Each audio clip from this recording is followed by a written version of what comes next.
राजकुमार अजिंक्य अपने एक सैनिक के साथ घने जंगल में खड़ा था। चारों ओर सन्नाटा था और हवा में रहस्यमयी ठंडक घुली हुई थी। आहा, आज तो सारा दिन जंगल में यूं ही शिकार के खोज में गुजर गया, लेकिन एक भी मनपसंद शिकार नहीं मिला। सैनिक, अब हम जंगल की गहराई में जाएंगे, वहीं जाकर असली शिकार मिलेगा। चलो। मगर राजकुमार, जंगल की गहराई में जाना मना है। क्या आपको पता नहीं, वो एक रहस्यमयी जंगल है। वर्षों से जो भी वहां गया है राजकुमार, कभी कभी वापस नहीं आया। मैं तो कहता हूं कि हमें यहां से लौट चलना चाहिए। बकवास मत करो। क्या तुम हमें डरपोक समझते हो क्या? मैं जंगल की गहराई में जाऊंगा और जब तक मनपसंद शिकार ना मिले वापस नहीं आऊंगा, समझे? कायर नहीं हूं मैं, राजकुमार अजिंक्य हूं, समझे? चलो। क्षमा कीजिएगा राजकुमार, मेरा परिवार है और मैं उसका इकलौता सहारा हूं। अपनी जान को मैं खतरे में नहीं डाल सकता। मुझे पता नहीं था कि तुम इतने कायर हो। दफा हो जाओ मेरी आंखों के सामने से, इससे पहले कि मैं तुम्हारा सर धड़ से अलग कर दूं। जाओ यहां से, जाओ। सैनिक भयभीत होकर नजर झुकाता है, घोड़े पर सवार होता है और वहां से चला जाता है। राजकुमार अजिंक्य अकेला अपने घोड़े को लेकर जंगल की गहराई में उतरता चला गया। कुछ समय बाद वो उस जंगल के हिस्से में पहुंचा जहां एक हल्की नीली धुंध फैली थी। हवा में एक अजीब सी गंध थी और चारों ओर भयानक सन्नाटा। राजकुमार घोड़े से उतरा और चारों ओर देखने लगा। तभी उसकी नजर एक वृक्ष के पीछे खड़ी एक पत्थर की मूर्ति पर पड़ी। ये क्या? ये तो किसी मनुष्य की पत्थर की मूर्ति लगती है। ऐसा लगता है जैसे किसी जादुई शक्ति ने किसी मनुष्य को पत्थर में बदल दिया हो। ओह, तो इसका मतलब यही है कि जो भी इस जंगल में आता है वो पत्थर बन जाता है, इसीलिए कोई लौट नहीं पाता। अचानक राजकुमार के सीने में एक तेज जलन उठी। उसे प्यास लगने लगी। वो इधर उधर देखने लगा और उसे थोड़ी दूर पर एक तालाब दिखाई दिया। वो धीरे धीरे कदम बढ़ाते हुए तालाब के पास पहुंचा। उसने देखा तालाब के किनारे कई मनुष्यों की पत्थर की मूर्तियां खड़ी थीं। राजकुमार अजिंक्य कुछ देर उन्हें देखता रहा, फिर झुककर तालाब का पानी पीने लगा। जैसे ही उसने पानी पिया और जाने को मुड़ा, अचानक तालाब से रंग बिरंगी किरणें उठीं। उन किरणों के बीच एक विशाल सुनहरे पंखों वाला पक्षी प्रकट हुआ, जो आम पक्षियों से कहीं बड़ा था। तुम बड़े निडर लगते हो राजकुमार, जानते हुए भी कि ये रहस्यमयी जंगल है, फिर भी तुम यहाँ चले आए। पक्षी के मुंह से इंसानी आवाज सुनकर राजकुमार अजिंक्य स्तब्ध रह गया। पर वो राजवंश का योद्धा था, भय उसके स्वभाव में नहीं था। तू चाहे कोई राक्षस हो, पिशाच हो या कोई जादूगर, अगर तुझे लगता है कि मैं डर जाऊंगा तो ये तेरी भूल है। लगता है कि ये पूरा जंगल ही तेरे कारण रहस्यमयी बना हुआ है। तू ही मनुष्यों को पत्थर में बदल देता होगा, है ना? तू मेरा मुकाबला नहीं कर सकता राजकुमार। मनुष्य मेरी शक्ति को कभी नहीं झेल सकते।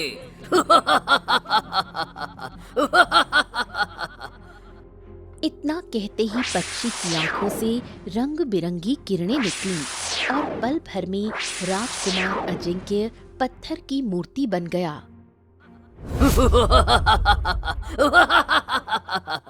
मूर्ख राजकुमार, इतना भी नहीं समझा कि कभी कभी बहादुरी भी विनाश का कारण बन जाती है। ये कहकर वो पक्षी रंगीन धुएं में बदल गया और हवा में विलीन हो गया। जंगल में फिर से भयावह सन्नाटा छा गया। उधर वही सैनिक घोड़े पर सवार होकर हांफता हुआ महल पहुंचा। वो सीधा राज दरबार में पहुंचा और राजा सूरज को सारी बात बताई। ये क्या कह रहे हो तुम? तुमने राजकुमार को जंगल की गहराई में जाने से रोका क्यों नहीं? आप तो जानते हैं महाराज, राजकुमार कितने जिद्दी और क्रोधी हैं। मैंने बहुत कोशिश की, लेकिन उन्होंने मुझे डरपोक, कायर कहा। यहाँ तक कि तलवार तक निकाल ली और कहा कि मेरा सर धड़ से अलग कर देंगे। मैं विवश हो गया था महाराज। राजा सूरज के चेहरे पर चिंता की रेखाएं उभर आईं। वो दरबार से निकलकर बाहर टहलने लगा। रात ढल गई, लेकिन राजकुमार अजिंक्य वापस नहीं आया। राजा सूरज चिंतित होकर तेज कदमों से राजगुरु के कक्ष में पहुंचा। वहां दीपक की लौ मंद जल रही थी। राजगुरु, राजकुमार अजिंक्य ने वही गलती कर दी जो उसे नहीं करनी चाहिए थी।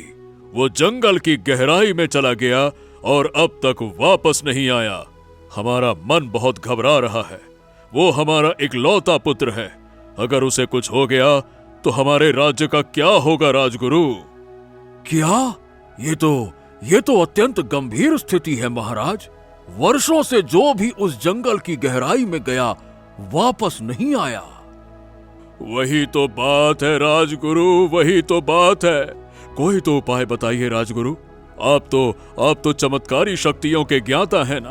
कोई तो उपाय बताइए, कुछ तो बताइए। शांत हो जाइए महाराज, शांत हो जाइए। महाराज, मैं अपनी शक्ति से पता लगाने का प्रयत्न करूंगा। मुझे 3 दिन का समय दीजिए और पूर्ण एकांत चाहिए मुझे। राजा सूरज ने सिर हिलाया और कक्ष से बाहर चला गया। राजगुरु ने अपनी आंखें मूंद ली और ध्यान में बैठ गए। झिलमिलाती लौ के साथ उनके चारों ओर एक रहस्यमयी आभा फैलने लगी। 3 दिन बीत चुके थे। राजा सूरज चिंता से व्याकुल होकर राजगुरु के कक्ष में पहुंचे। दीपक की लौ मंद थी और राजगुरु ध्यान में डूबे हुए थे। क्या बात है राजगुरु? क्या कुछ पता चला क्या? महाराज, मैंने 3 दिन तक ध्यान किया और विशेष मंत्रों का जाप किया, ये जानने के लिए कि राजकुमार अजिंक्य सुरक्षित हैं या नहीं। राजकुमार अजिंक्य जीवित हैं, परंतु वो मनुष्य नहीं रहे। वो पत्थर की मूर्ति में बदल चुके हैं। क्या? ये क्या कह रहे हैं आप? पत्थर की मूर्ति? ऐसा कैसे संभव है? आखिर जंगल की गहराई में वो पत्थर में क्यों बदल गए? मैंने रहस्य जानने का प्रयास किया। ध्यान में मैंने देखा कि उस रहस्यमयी जंगल में न केवल राजकुमार बल्कि बहुत से मनुष्य पत्थर में बदल चुके हैं महाराज। और ये सब एक ही प्राणी के कारण हो रहा है। कौन है वो प्राणी? बताइए राजगुरु, कौन है वो? एक पक्षी। वो एक पक्षी है महाराज, रहस्यमयी और विशाल, आम पक्षियों से कहीं बड़ा, रक्त के समान लाल आंखों वाला। उसकी उपस्थिति में हर ओर अंधेरा फैल जाता है और महाराज, उसे ना किसी तंत्र से हराया जा सकता है, ना किसी अस्त्र से। तो क्या उस पक्षी का सामना कोई नहीं कर सकता? और अगर वो मनुष्यों को पत्थर बना रहा है तो उसका अंत होना आवश्यक है। महाराज, वर्षों से जितने साधु संत ज्ञानी उस जंगल की गहराई में गए, वो लौटे नहीं। सच यही है कि वो सब पत्थर बन चुके हैं। वो पक्षी अत्यंत शक्तिशाली है। माफ कीजिएगा, कुछ नहीं किया जा सकता, कुछ नहीं। राजा सूरज की आंखों में आंसू भर आए।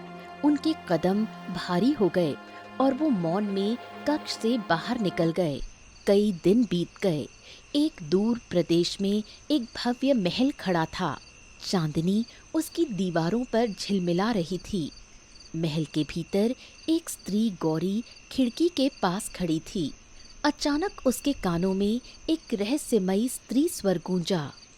महल के गलियारे से नीचे तहखाने की ओर सीढ़ियां हैं, वहां चली आओ। आवाज सुनते ही गौरी के कदम अपने आप आगे बढ़ने लगे, मानो कोई अदृश्य शक्ति उसे खींच रही हो। वो गलियारे से गुजरती हुई नीचे की ओर बढ़ी, जहां अंधेरे में पत्थर की सीढ़ियां थीं। गौरी सीढ़ियां उतरती चली गई। नीचे पहुंचकर उसने देखा एक कारागार था और उस कारागार में एक अत्यंत सुंदर स्त्री बंद थी। उसके हाथ में पुराना चांदी का बना एक चमकदार खंजर था। राजकुमारी, तुम्हें यहाँ आना ही था। राजकुमारी? नहीं, मैं कोई राजकुमारी नहीं हूँ। मैं यहाँ कैसे आ गई? तुम राजकुमारी हो गौरी, और हमेशा रहोगी। बस अभी तुम्हें सब याद नहीं। मुझे ढूंढो और उसका अंत करो। इतना कहते ही गौरी की आंखें झटके से खुल गईं। उसका शरीर पसीने से भीगा हुआ था। वो हाँफ रही थी। तभी उसकी नजर अपने छोटे भाई अर्जुन पर पड़ी, जो बुरी तरह खांस रहा था। अर्जुन, अर्जुन, क्या हुआ तुम्हें? गौरी ने उसका माथा छुआ। अर्जुन को तेज बुखार था। तुम्हें बहुत तेज बुखार है, चलो मैं तुम्हें वैद्य के पास ले चलती हूँ। गौरी अर्जुन का हाथ पकड़कर गांव के वैद्य के घर पहुंची। वैद्य जी, मेरे भाई को क्या हुआ है? ये कई दिनों से बीमार है। चिंता मत करो, अभी इसका ताप थोड़ी कम हो जाएगा। यह जड़ी बूटी ले लो, लेकिन यह रोग जल्द ही लौट आएगा। इसका असली इलाज एक विशेष जड़ी बूटी से हो सकता है। कैसी विशेष जड़ी बूटी वैद्य जी? वो जड़ी बूटी जंगल की गहराई में उगती है, जिसे लोग रहस्यमयी जंगल कहते हैं। उसका रंग लाल होता है और वो रंग बिरंगी रोशनी से चमकती है। वो अक्सर किसी तालाब के किनारे उगती है, पर हाँ, वहां जाने वाला कोई कभी वापस नहीं आता। तो फिर वो जड़ी बूटी कैसे मिलेगी? उसका एक और मार्ग है। केशव नगर राज्य में एक बड़ा औषधालय है। वहां ये जड़ी बूटी रखी हुई है, परंतु वो बहुत महंगी है। कम से कम 9 सोने के सिक्के देने होंगे, तब जाकर मिलेगी। 100 सोने के सिक्के? मैंने तो 5 सिक्के भी अपने जीवन में नहीं देखे। इतने सिक्के कहाँ से लाऊंगी? अब देखो मैंने तुम्हें उपाय बता दिया। अब निर्णय तुम्हारा है कि तुम्हें क्या करना है। हाँ। गौरी की आंखों से आंसू गिर पड़े। वो चुपचाप अपने बीमार भाई का हाथ थामे घर लौट आई। गौरी जैसे ही घर लौटी, दरवाजे पर उसकी पड़ोसी गंगा मौसी खड़ी थी। गौरी, मैंने देखा था कि तू अर्जुन को वैद्य के पास ले जा रही थी। क्या वो अभी तक ठीक नहीं हुआ? अब आपको क्या बताऊं मौसी, कुछ समय पहले माँ बाप छोड़कर चले गए। छोटे भाई की जिम्मेदारी मेरे ऊपर आ गई। न जाने उसे कैसी बीमारी लग गई है, जो ठीक होने का नाम ही नहीं ले रही। ऊपर से मेरा अजीब सपना, जिसने मेरा जीना हराम कर रखा है। सपना? कैसा सपना बेटी? कुछ समय से मुझे बहुत विचित्र सपना आता है। सपने में मैं खुद को राजकुमारी के रूप में देखती हूँ। एक अजीब महल और उसमें एक बंदी गृह, जहाँ एक सुंदर स्त्री कैद है। उसके हाथ में एक पुराना चांदी का खंजर होता है। वो मुझे देखती है और कहती है, मुझे ढूंढो और उसका अंत करो। फिर मेरी आंख खुल जाती है। गंगा मौसी कुछ पल मौन रही। शायद तू चिंता ज्यादा कर रही है गौरी, इसी वजह से ऐसे सपने आ रहे हैं। वैद्य जी ने क्या कहा? अर्जुन कब तक ठीक होगा? वैद्य जी बोले कि उसके रोग का इलाज केवल एक विशेष जड़ी बूटी से ही होगा, जो रहस्यमयी जंगल की गहराई में उगती है या फिर केशव नगर राज्य में मिल सकती है, पर 100 सोने के सिक्कों में। मौसी, मैं इतने सिक्के कहाँ से लाऊं? और जंगल में कौन जाए? वहां से तो कोई लौटता ही नहीं। गंगा मौसी कुछ देर सोच में डूबी, फिर गंभीर स्वर में बोली, एक काम कर बेटी, मुखिया के पास जा, उससे मदद मांग। हमारा गांव संपन्न है।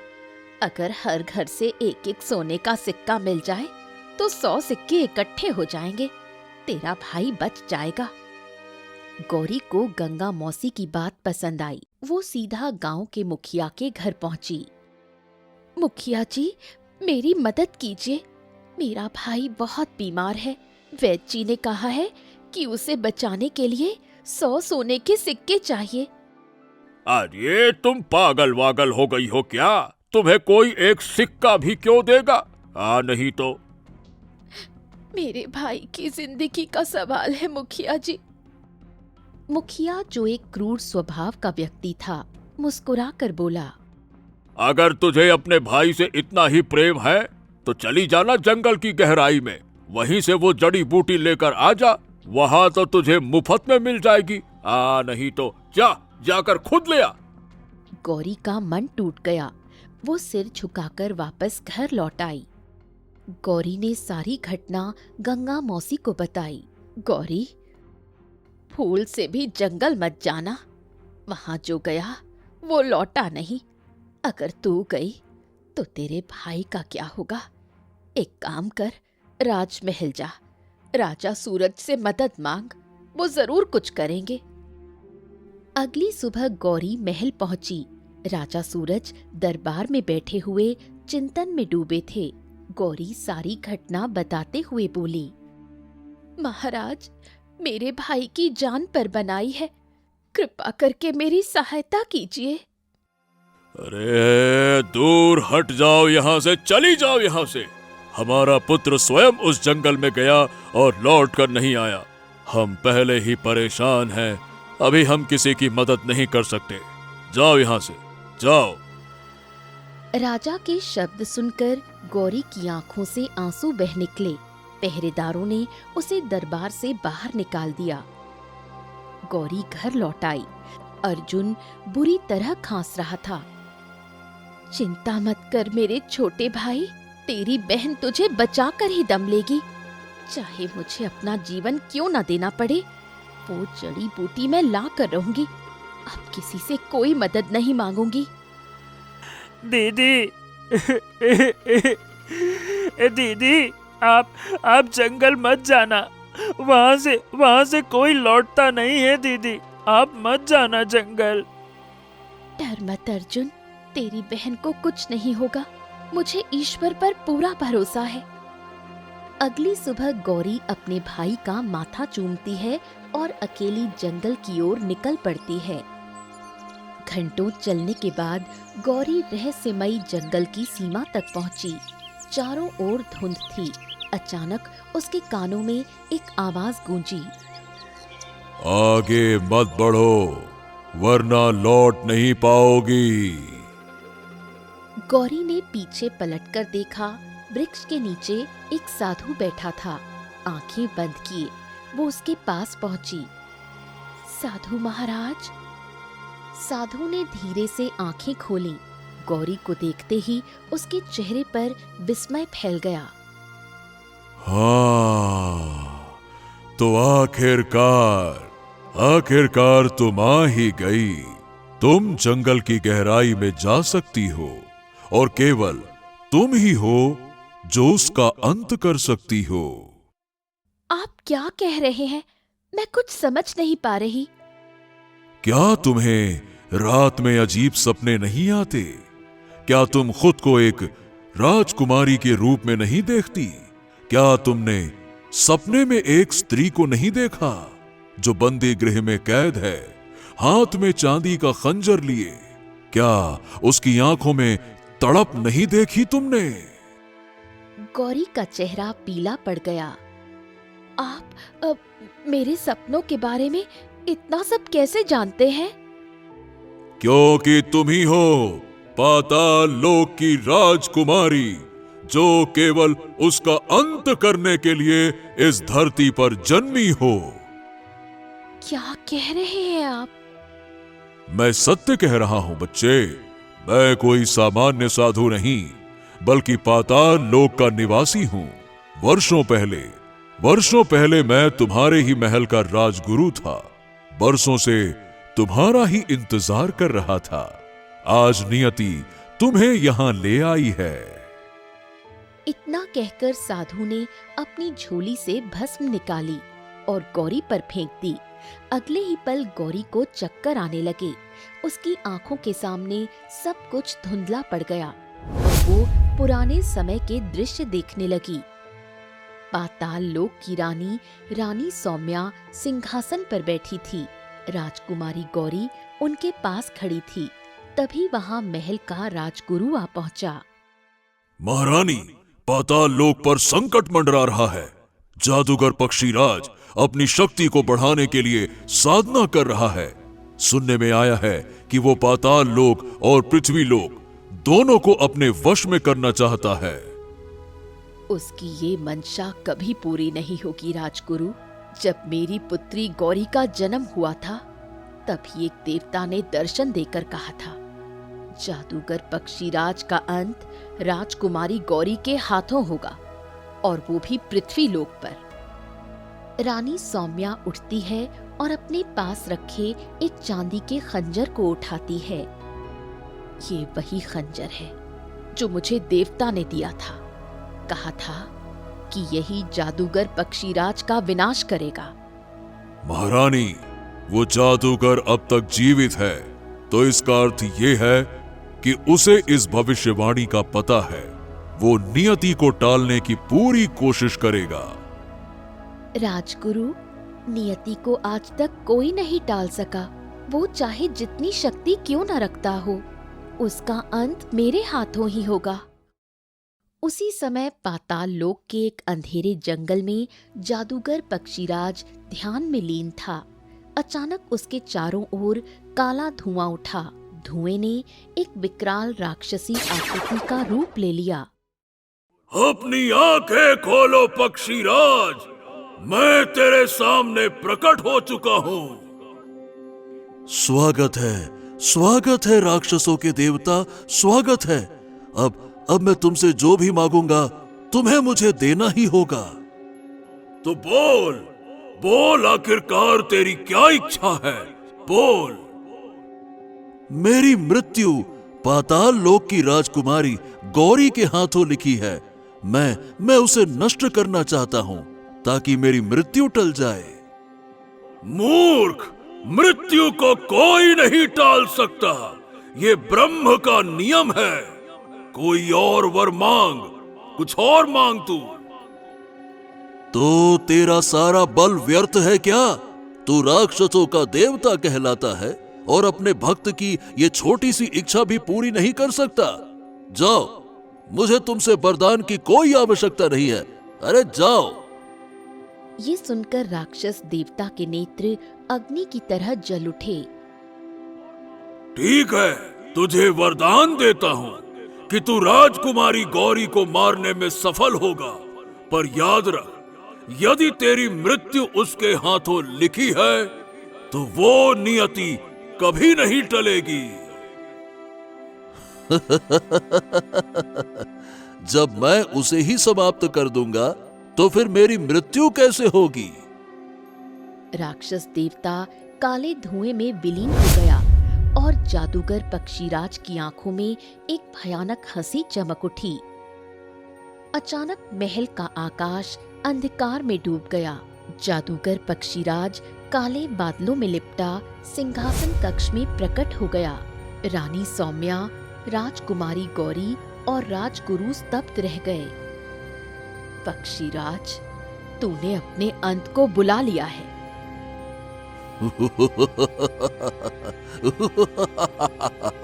अंत मेरा नहीं रानी, अब तेरी पुत्री का अंत होगा।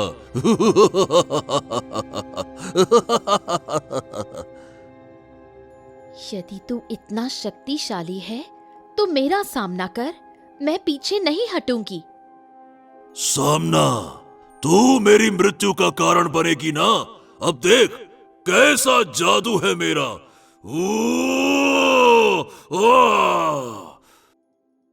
जादूगर पक्षीराज की आंखों से रंगीन किरणें निकली जो सीधे राजकुमारी गौरी पर पड़ी।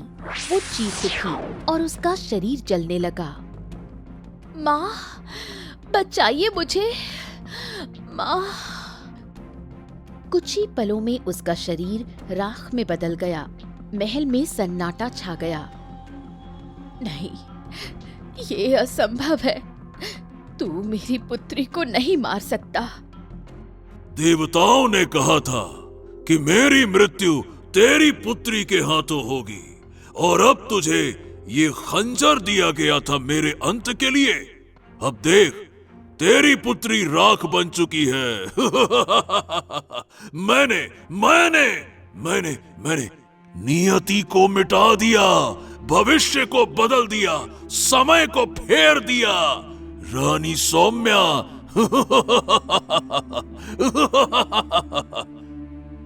पक्षीराज ने राजगुरु की ओर देखा। ओए राजगुरु, अब तू बता, क्या तू मेरे साथ रहेगा या इसके साथ मरेगा? राजगुरु ने अपनी आंखें बंद की और एक तेज चमक के साथ वहां से गायब हो गए। भाग गया डरपोक कहीं का। अगले ही पल उसने रानी सौम्या को कैद कर लिया। उन्हें लोहे की जंजीरों में बांध दिया गया।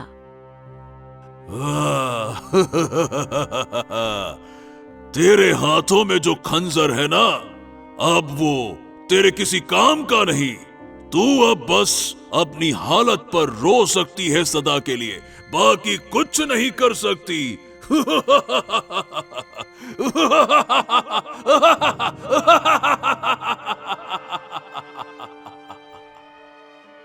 पक्षीराज के ठहाके से पूरा पाताल लोक कांप उठा। गौरी अचानक होश में आ गई। उसके चेहरे पर आंसू थे और मन में अतीत की सारी यादें लौट आईं। अब उसके सामने वही साधु खड़ा था, पाताल लोक का राजगुरु, जो वर्षों से उसकी प्रतीक्षा कर रहा था। मुझे सब कुछ याद आ गया राजगुरु, सब कुछ।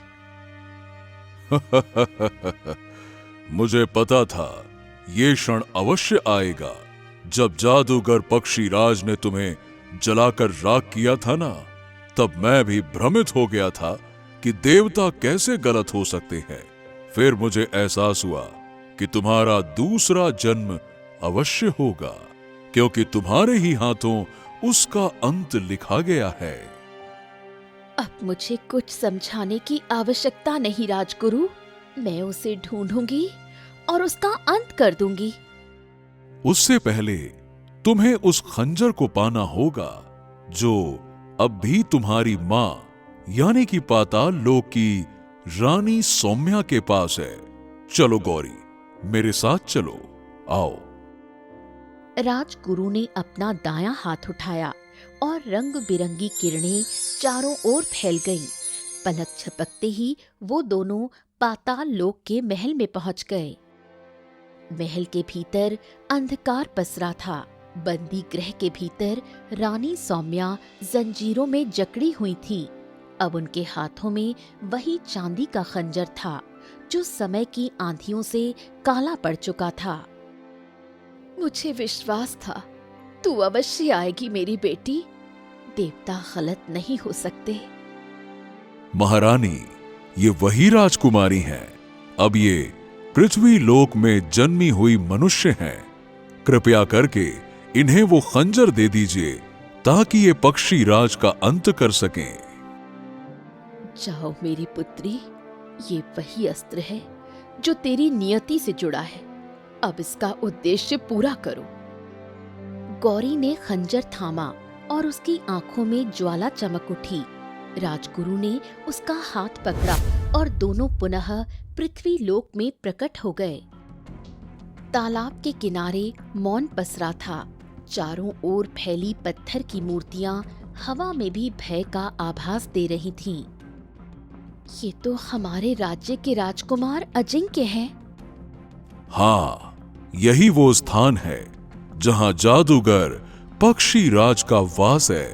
सावधान रहना राजकुमारी।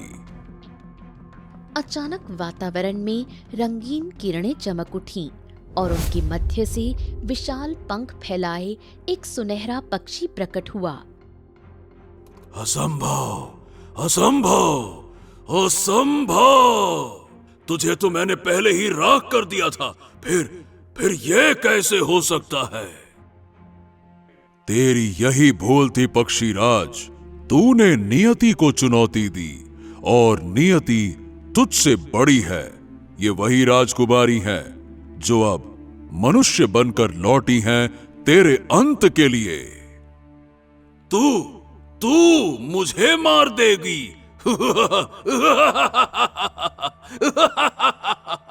असंभव, असंभव, असंभव! अचानक पक्षीराज के शरीर में भयंकर कंपन हुआ। वो रंग बिरंगी किरणों से घिर गया और मनुष्य रूप में परिवर्तित हो गया। अब वो एक शक्तिशाली जादूगर के रूप में सामने था। अब ये संसार तुझसे मुक्त होगा। जैसे ही उसने खंजर उठाया, उससे बिजली की किरणें फूट पड़ी और सीधी जादूगर पर गिरी। पल भर में उसका शरीर अग्नि में बदल गया। वो चीखता रहा, पर नियति अटल थी। नहीं, नहीं, नहीं, नहीं, ये संभव नहीं है। नहीं, नहीं! अगले ही पल वो राख में बदल गया और उसी क्षण तालाब के पास खड़ी सभी पत्थर की मूर्तियां धीरे धीरे फिर से मनुष्य रूप में परिवर्तित हो गईं। हम पत्थर के रूप में सब कुछ देख और सुन सकते थे। हमने अपनी आंखों से देखा कैसे तुमने उस राक्षसी पक्षी का अंत किया। तुम सच्ची वीरांगना हो राजकुमारी, सच्ची वीरांगना। सभी लोग गौरी को प्रणाम करते हैं और अपने घर लौट जाते हैं। राजगुरु संतोष से मुस्कुराते हैं। चलो पाताल लोक लौट चलते हैं।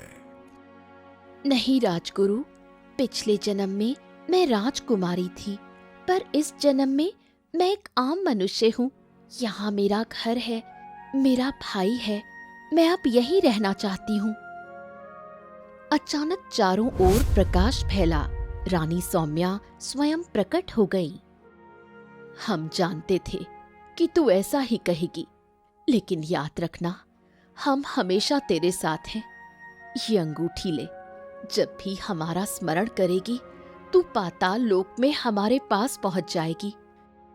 रानी सौम्या और राजगुरु धीरे धीरे विलीन हो गए। गौरी तालाब के पास झुकती है और लाल चमकती जड़ी बूटी तोड़ लेती है। गौरी अपने घर लौट आई। उसने वो जड़ी बूटी अपने भाई अर्जुन को दी। कुछ ही पलों में अर्जुन स्वस्थ हो गया। हाँ दीदी। दीदी मैं बिल्कुल ठीक हूँ, देखो। मुझे पता था तुझे कुछ नहीं होगा। तभी राजा सूरज और राजकुमार अजिंक्य वहां आ पहुंचे। गौरी, गौरी, गौरी! तुमने मेरे पुत्र और पूरे राज्य को उस श्राप से मुक्त किया। हम चाहते हैं कि तुम हमारे महल की बहू बनो। हाँ गौरी, बताओ, क्या तुम सच में मुझसे विवाह करोगी? राजकुमार, ये तो मेरे लिए सम्मान की बात होगी। अगले दिन राजकुमार अजिंक्य और गौरी का विवाह धूमधाम से संपन्न हुआ।